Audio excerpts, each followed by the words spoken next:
another Wheelhouse. We're out at the Velodrome this time. Welcome to the Wheelhouse Cycling Podcast. Kate Bates joined by Olympic gold medalist Scott McGrory. We wanted him to feel comfortable, so brought you out to the Velodrome. Well, you could have turned down the humidity because I don't feel that comfortable at all. I'm sweating a little bit. We're riding the track before, Kate. We'll talk about that in a minute. But, I'm still sweating from it. Yes, there'll be some people watching and some people listening. If you're listening, you can imagine that we are both quite sweat-soaked. Mm-hmm. Our faces show it. Our bodies show it. We had the Today Show out here this morning. So Channel 9's weatherman Dan Anstey, you taught him how to ride a track bike. Well, I tried to, but he got he was actually halfway pretty quick up the bank. Yeah. He was pretty. Like anyone that comes to a velodrome, they get really scared when they see how steep the banking is, and he was the same. But he got out there pretty quickly. I was quite impressed, actually. Yeah, 43.7 degrees. We even got Merckxy on a track bike. Yeah, I shit my pants, to be honest. I didn't realise how steep it is. It was amazing, and I'm a bit hooked, I reckon. Yeah. But Scott, Dan Anstey, I found this in his pocket on the way out. I'll just give it to you. Hang on. Oh, I did bring some jewellery out, didn't I? I was wondering where that got to. Like a bracelet or? No, almost. I call it a necklace. A necklace. A necklace, a gold medal necklace. An Olympic gold medal necklace. Yeah. So for those that are listening, you don't get to see it, but I do have my little bit of jewellery. It is beautiful. Did you just happen to have it in your pocket? I wear it all the time. It's a permanent fixture. I've had to replace the ribbon probably 15 times now because it wears out from sweat. Does it get buzzed through security? That's not true, by the way. It has only once. I take it through on backpack, and only once, which is pretty cool, actually. They're like, oh, we have to check your bag. And I said, oh, okay, right. Wasn't sure what it was. Did you get the head wobbles? And they had to pulled out the medals. And they're like, oh, look at that. It's a big gold medal. And ever since I've taken it, since that particular time, no one has ever worried about it. It hasn't been checked since. And you get free car parking at Carindale, I reckon. Free, yeah. Head on down to definitely free parking at the Anna Meares Velodrome. The problem is you have to leave it on the dash. You have to leave it on the dash to get free parking, and it could get stolen. Well, we are here because of the National Track Cycling Championships, and also that kicks off the 6-week Brisbane Cycling Festival.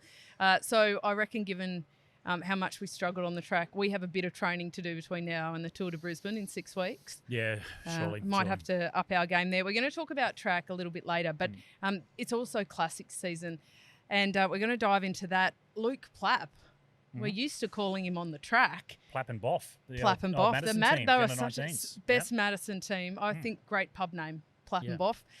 But they're saying that he's now chasing GC in some big races, so we'll dive into that. And look at a little bit of the bike tech, because we had some of the bikes out this morning. We had Matty Glates's machine. It's quite a weapon of a machine. But let's start with some pretty sad news, actually, for the Australian cycling community. And that is that after 20 years, we've heard that the Amy Gillett Foundation will not be able to continue. They've done incredible advocacy in Australia in the road safety space. Amita Matters, and been behind implementing a lot of laws to keep road users safe. But that won't be continuing. Yeah, we're still obviously waiting to find out exactly what the full story is there, but it is such a shame. They've done so much for helping, the advocacy and road safety. And look, we're still a long way from, not at their fault, but we're still a long way from having real respect on the road amongst all road users. And we'll have to keep fighting for that. But it'll be fascinating to see what's happened there. Yeah, look, they've said that a big reason behind it is they're lacking government funding. So who do we need to get on the blower to? Albo. Elbow. I'll get on the blower to Elbow. Yeah. But I want a serious question. You guys have ridden in Europe. Why is it so different here, like on the road? Why is there not the respect? Boy, that is a great question. And some of the Western countries, the USA has issues as well in the UK. So continental Europe seems to be a lot more respect, a bit more understanding for cycling as a pastime, as an activity, as well as a sport. And I tell people that, look, I went to Mumbai for an event years ago, and I thought, you know what, I'm going to have a bit of a look around. And anyone that's been to Mumbai or into India knows how crazy the roads appear to be. And Mumbai is like that, 3-lane roads, 5 lanes of traffic. It is just mad how many people are on the roads. And I thought I was risking it by riding through the city of Mumbai, but I felt safer in Mumbai than I do riding in Melbourne or Sydney. And that was simply because all of those motorists, everyone that's on the roads in Mumbai, they're not angry. They're all sharing the space, whether it's a horse-drawn cart or a car or a cyclist in front of them. They're okay with it. They're not trying to kill you to get past you. But that's the problem here. We have this real attitude against other road users, whether it's just basic road rage between motorists, but definitely against cyclists, and a lack of understanding and respect towards other road users. And that's a cultural thing. That's really a cultural thing. You can talk about separated bike paths and infrastructure. Of course, that will increase safety, but the culture in Australia in particular is terrible on our roads, and that's a generational thing to change, and that's really hard. Yeah, I agree with that, and I think that we don't, as Australians, grow up on bikes in the same way that the Europeans do. So then when a lot of people get in cars, that's their first real experience using a road and sharing a road. But and that's not right. But we did. In my day, I'm a bit older than you, but everyone rode their bikes to school. But they Everyone don't as now. Kids rode. Yeah. I mean, our kids ride their bikes to school, and they can pick any bike rack they want. They have bike racks, but they're certainly not It's full. sad, isn't it? It to see the is. empty It's bike really racks. disappointing, yeah. But, I mean, I also think on the Amy Gillett Foundation, I find that quite sad, because to consider that they've built this incredible legacy in Amy's name, and in 10 years' time, the name won't mean anything. And, I understand that's what happens with loss and grief and passing, and the important people remember and the legacy continues. But to me, they've just done such incredible work to get this far that I find it quite a sad day, to be honest. It was a positive thing from such a tragedy that now will perhaps just be forgotten. Yeah. And it'll end up being just that cyclist that got killed in Germany, and that's it. It's really sad. I hope not. I mean, Mary and Dennis Safe have done an amazing job, and Simon Gillett in setting it up, Duncan Murray and Lisa Jacobs and Tracy Gaudry. Like, we've had some really big names involved, and they've achieved a lot. So... Yeah, hopefully it's not the last we hear of it, and something can happen to keep it going, because there's no one to fill that void. No. Very important void. So. Not in the same way. So, I mean, watch this space a bit, I guess. One chapter is over, but we'll see what There are happen. some advocacy groups that are behind the scenes working directly with government. Stephen Hodge is involved with one of the main ones, but they're not as seen. They're not as visual as what the Amy Gillett They don't Foundation have the were. same personality. Yeah. As well. Well, that's a little bit of sad news. Let's head to Europe, Scott. Sure. Let's get on our little wheelhouse. We're going to Paris jet. later in the year for the Olympics, but let's go soon. Well, we're not going to Paris now. We're heading to Italy for the beautiful white roads of the Strade Bianche. What a race. Which isn't a monument, Scott, because the first edition was in 1997, so it's not old enough. It's too much of a spring chicken to be considered a monument. What do you think? Well, okay, that's the current debate, because it is such a lovely race. Everyone has embraced it. It's fantastic. Yep, I get all of that. But even Amstel Gold Race, which is one of the classics, but it's not seen as a monument, and it's one of the newest of the classics. Obviously, Strade Bianche is newer, younger. So it's about time. It's about time and legacy, and Strade Bianche, for me, while it is an amazing race, I don't think you can call it a monument. It needs more time. It needs a few decades at least, a few more decades before you can put it into the category of the world's oldest bike race, Liège-Bastogne-Liège, or Milan-San Remo. It just that's what defines a monument, is that they've been around forever. They are the bigger than Ben-Hur kind of thing. And Strade, for me, doesn't quite have that stature yet. Now, the race itself's amazing. It's brutal. It's hard. It's beautiful. But I just can't put it in the monument status yet. It really is beautiful. I think we can talk about, as fans, monuments, and it's, an officially unofficial categorisation, right? Yeah. But I think when the riders pay it so much respect and turn up with the best teams and the A teams and how much they value it, I think that probably says more about the importance of Strade Bianche in the season than a label that you can give it. Speaking of which, Tadej Pogacar, he's back this year. Yeah. He won it a couple of years ago, but for him, it's become quite an important way to start his season and his spring season as well. In the women, do you remember what happened last year with Demi Vollering and Lotte Kopecky? They pretty much crossed the line together. They gave the win to Kopecky. Demi was not happy. Then they swapped it around, gave the win to Demi. Demi was happy. Demi spat the dummy. Yep, and then... Dropped the F-bomb. Yeah, she did. She dropped the F-bomb in On Dutch. camera. Yep.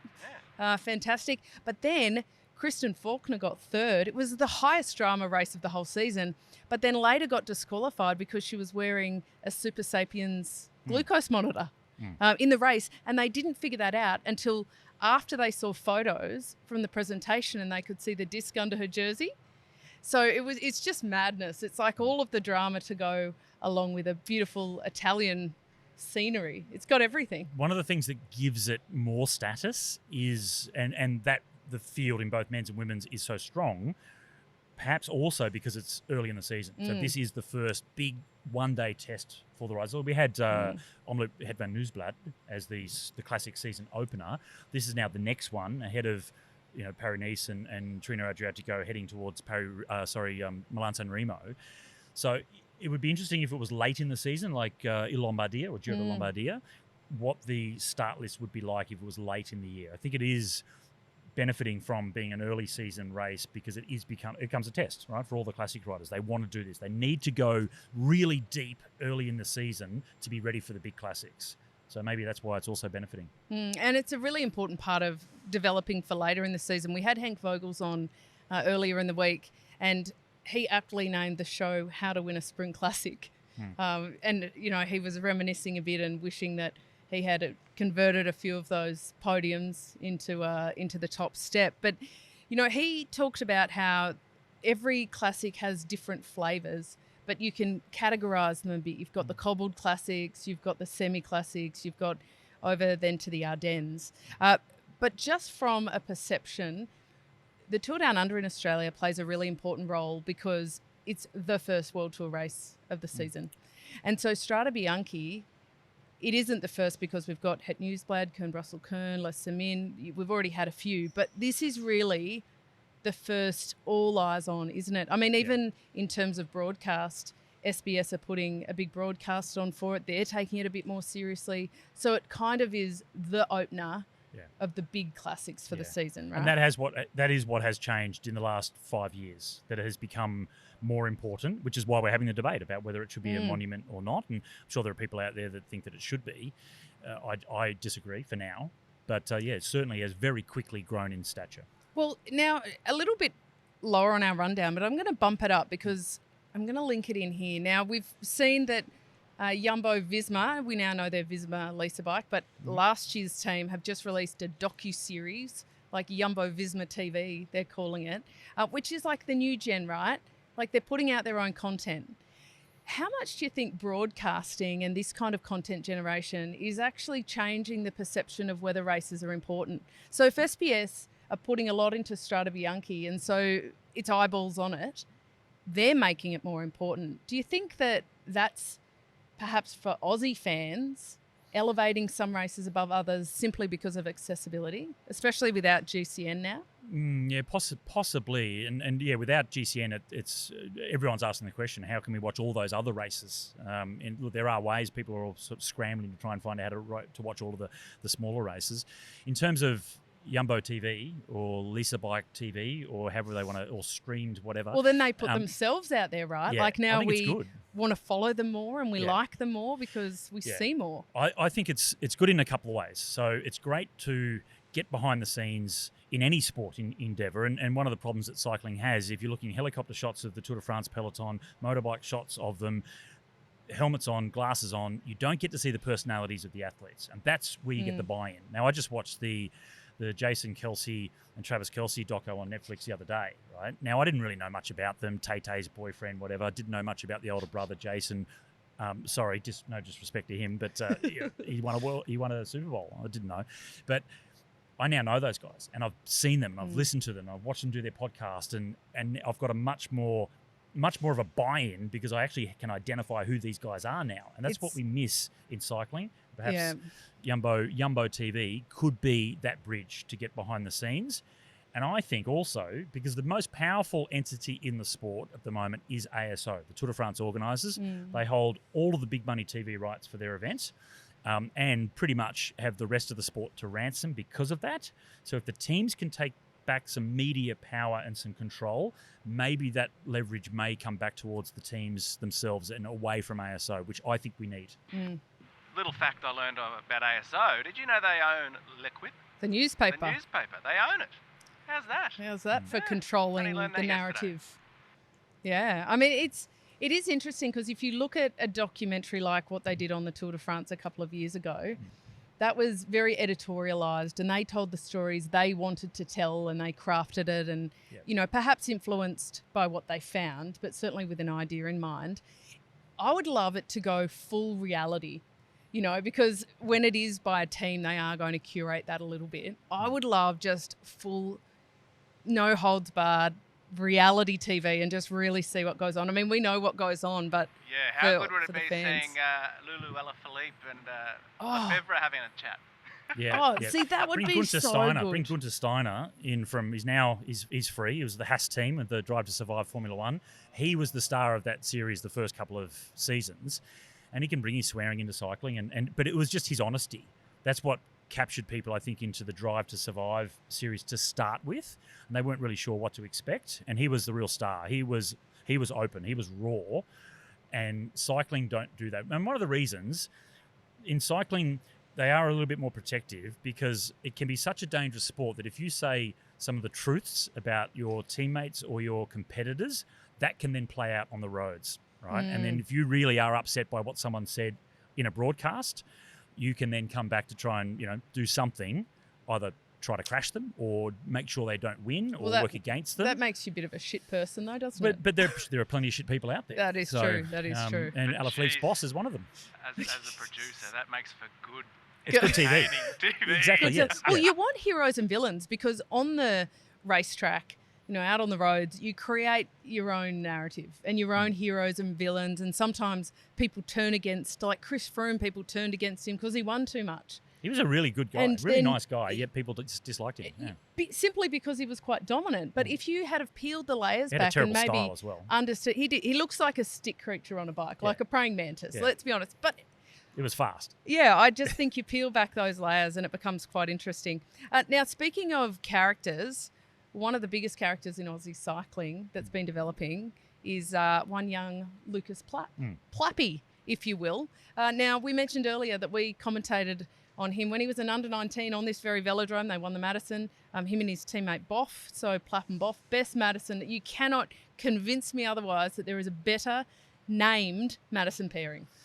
Like, forget the performance, just the name, Plapp and Boff. Oh, so I know in motorsport you have Will Power and Scott Speed. So if they rode a Madison together, you would have Power Speed or Speed Power. That'd be a pretty cool name. Yeah, it doesn't sound like a pub though. Like, you couldn't name a pub Power Speed, but Plaff. Plapp and Boff. Yeah, Plapp and Boff. Yeah. It does. It sounds like an old man's clothing line. Plapp and Boff. Look, at any rate, the Plapp part of the Plapp and Boff. We know that he went off to Ineos last year. He's now come back to J. Kawalula. They are backing him big time, Scott. They're sending him to Paris-Nice. You mentioned that before. Paris-Nice and Tirreno Adriatico are the two stage races early season that really set a lot of the riders up for whether it's Giro or the later classics. But big call, they've come in and said, we're not just taking him, we're taking him to challenge for the GC. To really try and win this thing. What do you think? Is he up for it? Well, he is. You ask Plappy. He's a real. Look, he's not an arrogant young man, but he's very confident. He knows his ability. He's self-assured, and he knows how talented he is. I like Plappy. And look, let's go back to January Tour Down Under. Now that team was set up again for Simon Yates to go for the overall victory. However, I was in a bit of a conversation out the front of the Hilton with Sam Welsford and Luke Plapp, and Luke was telling Sam how a couple of days earlier they went up into the hills just for a training ride, and Simon wanted to just see where he was at, and so he just unloaded on one of the climbs and really gave it some stick. And Plappy thought, I might just see how well he's going, and popped onto the wheel and followed him up the climb and thought, he's not going that well. And as they got towards the top of the climb, Luke popped over the top of him just to remind the leader of the team that Luke is here and he's on his way. Just to keep him in his place. Exactly right. So he has that level of confidence. And I guess as they've gone a little bit deeper now into the start of the season, his training, he's obviously recovered from the big crash that he had at the Tour Down Under, and the numbers don't lie. So they are looking at what numbers he's putting out. And if you're starting the season thinking that he is at the level of a Simon Yates, and if that has gone even further since then, as he will, because he's only young, right? So every season he's going to get stronger. Maybe they're looking at the numbers and thinking, absolutely, this guy is good enough to do it if everything goes well. He had a really good early season last year, performed really well at the Nationals, went overseas and had a great time, certainly in the Middle East races. There's been a little bit of conjecture about how he came back to Australia and hit the summer so hard. So he was in such incredible form, training in the mountains around Bright and just putting out incredible numbers.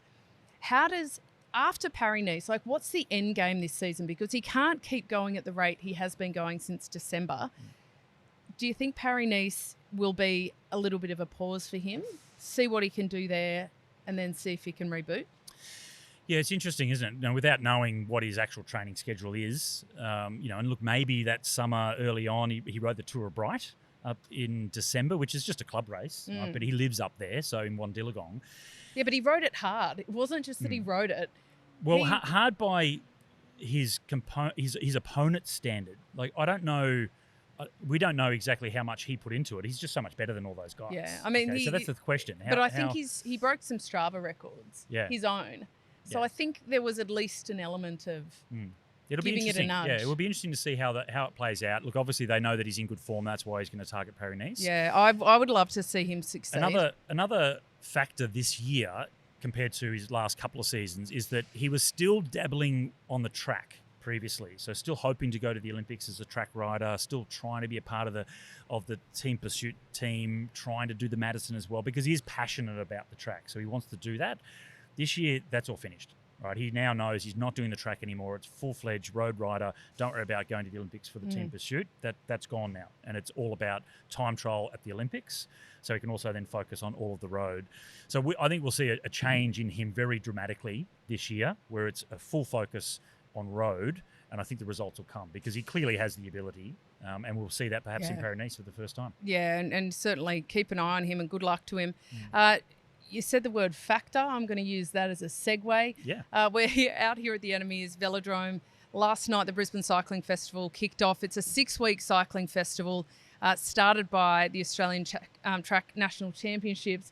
And Scott, we got out on the velodrome this morning. We had the Today Show here. We were showing off a little bit of tech. We had Matthew Glates's beautiful Argon. And for a guy that has very broad shoulders, they were very, very narrow handlebars. I don't know how they do it. The balance. I'll say that much. I mean, it's really changed. But what I want to talk to you about is the tech that they're going to use at the Olympics. Now, we didn't have one of the factor bikes with us this morning. It's still prototype. They're still yet to equip the full team with the bike. So there's only a few being raced out on track. A lot of money's gone into it, a lot of development.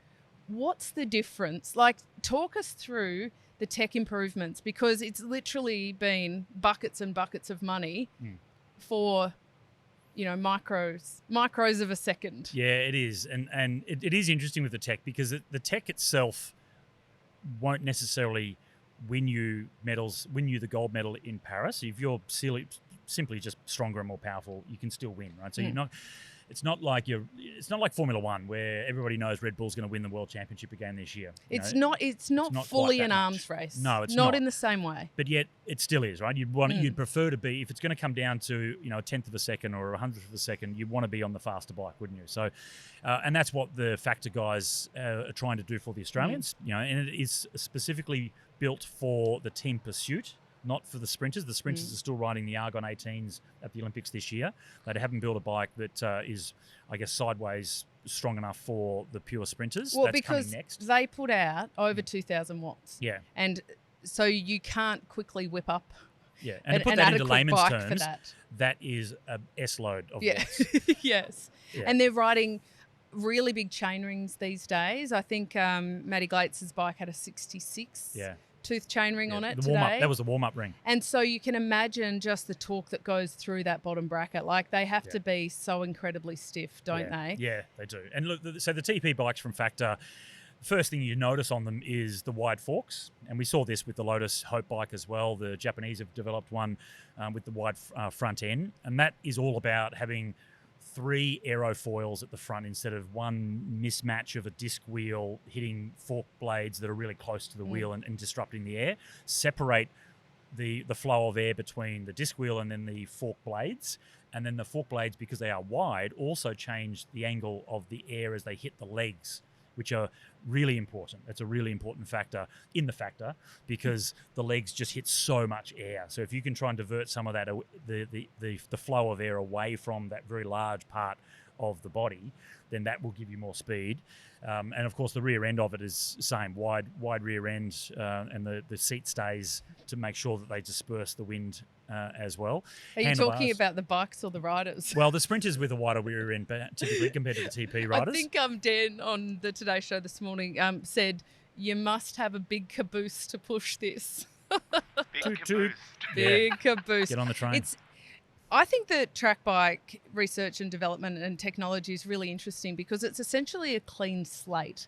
Like once you then go to road bikes, you need gears, you need brakes, you need all that sort of jazz. But track bike, it is so clean and they can really nail the aerodynamics without really any interruption and understand the flow. Well, that also, so when you're talking front wheels, a front wheel, so use obviously with the Team Pursuit, it's a disc wheel on the track, which you're not using when you're outdoors, but a 5-spoke or a 3-spoke or a carbon wheel, the shape of the wheel on a velodrome indoors without any crosswinds or any buffeting is different in terms of outright speed compared to what you need on the road. So there is a difference between what's faster as a road wheel outdoors in all wind conditions compared to what's the fastest thing on a velodrome with virtually no wind at all.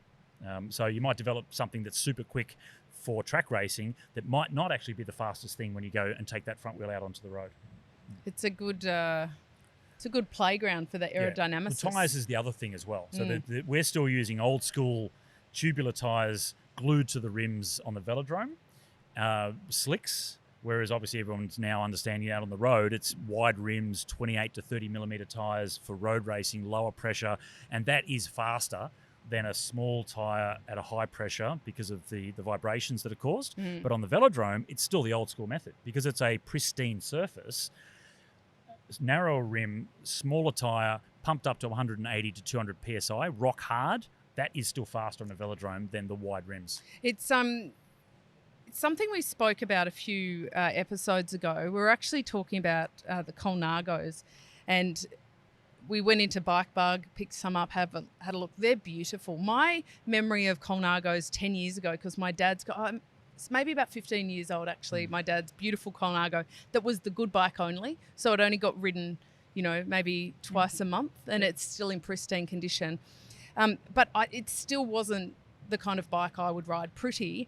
But the difference between the bike then and the bike now that Tadej Pogačar rides is monumental. One of the biggest reasons is because for the first time they let go of the control of the design from the tight Colnago factory and they let some outsiders in and said, how can we best do that? And they took some learnings from some of this track technology and the wind tunnel, and all of a sudden they've produced this incredible bike. So I wonder, I'm thinking that in some regards there's a little bit of almost old school stubbornness preventing some of the road bikes from getting better. It's like our brand's a monument, so we're not going to change it. And Colnago were, the first of the big brands, old brands, to really do it. Yeah. And I have one. I have a Colnago. Oh, do you? There you go. Yeah, absolutely. So got a couple of different bikes. Got a Factor as well. So I'll throw that there as a disclaimer as we talk about Factor before. But I have a Colnago, beautiful bike. Absolutely do love it. And it's hard. There are some brands, some of those old school brands from around that time. If you go Colnago, Pinarello, Bianchi, Sinelli, there's brands from the 60s into the 70s that were quite iconic. It's really only the two, Pinarello and Colnago, that really have survived with that level of prestige that they have now, and some of the others have faded away. And Colnago will take the next step now because they did stick to their traditions for a while in the way they put the bikes together. That has now, as you mentioned, changed. So I think in the next decade we'll see even another surge from the brand of Colnago again. It is interesting. Look, I can't help anybody get a discount on Factor, but if you want 10% off a Colnago, you can go to bikebug.com and use the code Wheelhouse, and that'll get you 10% off. Yeah, well, Kate tried to put a Colnago V4 in the car. I did. No, come back. I put one under my arm and I started walking toward the door, and I got a but we're going to drop one into the studio though, so we'll have a look at that. Yes. Next week or so. They wouldn't let me walk out with one, but they said they would bring one to us in the studio. So we'll have a bit of a play with that. 10% discount we do recommend. Shoplifting, no. I know. Yeah, five-finger discount, no. Yeah. Listen to Scott. Now, still talking track nationals, we're here, of course, for the Brisbane Cycling Festival. It's not in shot, but at the end of the straight, there's a giant blue inflatable bike that says Brisbane Cycling Festival on it. It's pretty cool, I got to say. I love the atmosphere here. We've only had one night of racing so far. Any surprises for you? Yes, first night, 2 big surprises for me. So in the women's Kirin, Christina Clonan from Brisbane is the local favourite and hometown favourite, and fantastic. She is our fastest sprinter in the women's side of things. Got beaten by Alessia McKay. So Alessia is the next generation, a couple of years younger than your than Christina. hometown favourite. And she's from Bendigo, so yep, and the family here, I'm good friends with them. So fantastic to see Alessia step up and get a national title in the Kirin. And Christina, being the superb person that she is, the next lap when they came past the finish line was applauding Alessia's victory, and that's what you would expect from Christina. She's such a lovely lady. So great to see Alessia step up and get a win over Christina. And Matthew Glaetzer, who has been the darling of men's sprint here in Australia for so long. Of course, that mantle has moved over to Matthew Richardson recently, but Matty Glaetzer finished 4th in the sprint. Richardson won it. We had Lee Hoffman second, and Tom Cornish beat Matthew Glaetzer for the bronze medal. So that was a bit of an upset in the sprint. All 4 of those riders are in our Australian team sprint team, but Cornish and Glaetzer are fighting for the 3rd wheel position for the Olympic Games. Well, that's so that was interesting to see Cornish beat Matthew this time. Yeah, the 4 of them go to the World Championships together, but only 3 will go to the Olympics. So the competition's on. My big favourite... Which is crap, I must say. We said this in commentary last night. Yeah, I find it is crap. And it's all about the quotas and the IOC wanting to limit the number of athletes that go, but it means you take 4 team pursuiters and 3 team sprinters. Okay, you only need 4 in a team pursuit. You only need 3 in a team sprint. However, what happens if someone gets sick? Someone gets a cough. Someone stubs their toe. It only takes one little issue. And you do have reserves, a travelling reserve that can come in, but it just limits... I think the potential and the quality of having your absolute best riders there right at the very last moment, because the only way you can bring in a reserve rider is if there is a major medical problem. Something serious must happen. Yes, stubbing your toe doesn't... It will not. So you have to ride with a stubbed toe. With it, well, and I used to do that as a kid shoes, all the time. people. Yeah, well, you could always... No thongs. If you were to hit your inside ankle on your cotter pin cranks, right, that would really hurt. And as it used to back in the day, which you don't know what I'm talking about, Kate. I have no idea. I rode cotter pin cranks. But so I know, I just feel that we are limiting, and you can take that even further, that if you're focusing on team sprint and you can only take 3 riders, then you might not have the preparation and training that you really want to have for the sprint or the Kirin. And then in the team pursuit, you take your 4 riders for the team pursuit.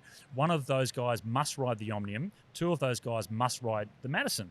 They might not be your best Madison riders. But if your best Madison riders cannot fit into the team pursuit team, they don't go to the Olympics. Yeah. And I think that is stupid. Tough titties. It is a tough selection process, for sure.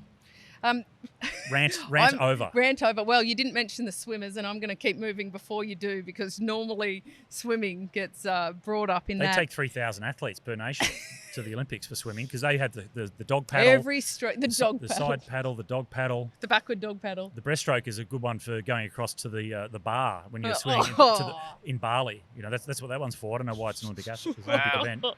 Stand by for the swimmers in our Stand DMs. by swimmers. We respect you. Thorpe, we love you. All the love in the world. Susie O'Neill. Love Susie. Yep. And don't forget about Kate. Yep. And, Kate Campbell. We had Alicia Coots out here, gold medalist from the Olympics with Kate Campbell in the relay, 200-metre relay. She was out here enjoying the cycling. Was she a freestyler? Showing her, she was. Good. Oh, right. So you're all on board with the freestylers. Well, it's the fastest stroke, isn't it? It's like, okay, put it this way. High jump. This is my fault. I shouldn't have mentioned swimming. High jump, okay? They used to do the scissors at the Olympic Games. That was the highest they could jump, right? Do the scissors and that kind of... Yeah, it was interesting, wasn't it? Then Mr. Fosby comes on, right? Does the Fosby flop. And then all of a sudden we can go higher. Now, they still don't do a scissors high jump at the Olympics. They only do Fosby flop. Whoever can get the highest, you can do the scissors if you can jump 2 meters 35, if you can, but you can't, so you do the Fosby flop. So is butterfly or breaststroke, is that your scissors? Exactly. Is that what you're saying? Of course it is. Right, okay. It's not the fastest stroke. So now, backwards race? We could do a backwards race. Now, we have we've got the benefit of having, we've got multiple events, the team pursuit, the sprint, the scratch race, the point race, but we do all of those in the fastest way we can, right? Safely, the fastest way we can. We don't do a backward scratch race or a backward sprint or a one-legged sprint. The funny thing is, in the paras, but not in the able bodies. Joel and I normally have these... The rant's still continuing, these little segments, but I'm thinking that this segment is The Rant with Scott McGrory.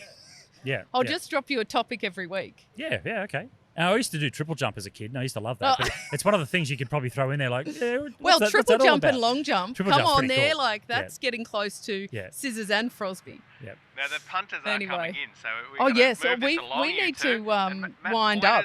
People, setting up over We there. need to do a vote on what events, what disciplines Our should be in the crowd Olympics. is coming in here at the Track Nationals. Now, before we wrap this up, Scott, I want to talk about what I think is one of the most bizarre stories from the week. I normally have a bit of a segment called WTF UCI. We've got you, UCI. We're listening. Hope you're listening too. What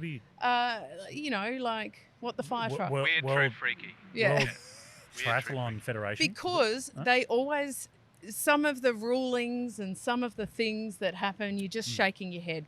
But this one was a bizarre one. Now, an American team has gone over to race in Belgium in the Argenta Classic, Cyniska Cycling. Women's team. A women's team. Yep. A lower ranked women's team, obviously not a World Tour team. Now, there's 6 team on the start line. You can have up to 6 riders. You must have a minimum of 4 riders for the team to start. That's our first important point. Yep. Minimum of 4. Now, they've travelled all the way from America. They've had a few illnesses. They did travel with a full team, but some have been ill, unable to start. So what they did when they found out they had to have 4 on the line, they dressed their mechanic up in bike gear. They got her to sign on.